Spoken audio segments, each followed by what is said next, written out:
Oppenheimer movie Oscar వేదికపై number 1 గా నిలిచింది. అందరూ ఊహించినట్లుగానే ఆస్కార్ అవార్డును కైవసం చేసుకుంది.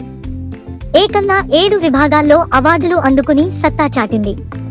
క్రిస్టఫర్ నోలన్ డైరెక్షన్ లో వచ్చిన ఈ మూవీ గురించి ప్రెజెంట్ అందరూ చర్చించుకుంటున్నారు. ఈ మూవీకి సంబంధించిన కొన్ని ఆసక్తికర విషయాలు ఏంటంటే, ఈ చిత్రాన్ని the Triumph and tragedy of J Robert Oppenheimer అనే పుస్తకం ఆధారంగా తెరకెక్కించారు. స్టోరీ రెడీగా ఉన్నప్పటికీ మూవీ యూనిట్ 3 ఏళ్ల పాటు కష్టపడింది. ఈ సినిమాని తెరకెక్కించే సమయంలో ప్రతి చిన్న విషయాన్ని చాలా ఇంపార్టెంట్ గా భావించి విజువల్ వండర్ గా తీర్చిదిద్దారు. వారి కష్టానికి ఫలితమే ఈ ఆస్కార్ అవార్డ్ అని హాలీవుడ్ లో చర్చించుకుంటున్నారు. మూవీ రన్ టైమ్ లో ఎక్కువ అయినప్పటికీ ప్రేక్షకులకు ఎక్కడా విసుగు అనిపించకుండా తీశారు. దర్శకుడు నోలన్ ఓపెన్హైమర్ లో మొదటిసారి ఓ శృంగార సన్నివేశాన్ని పెట్టారు.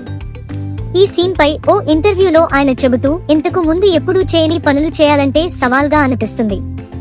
శృంగార సన్నివేశం పెట్టడానికి నిజంగా భయపడ్డాను.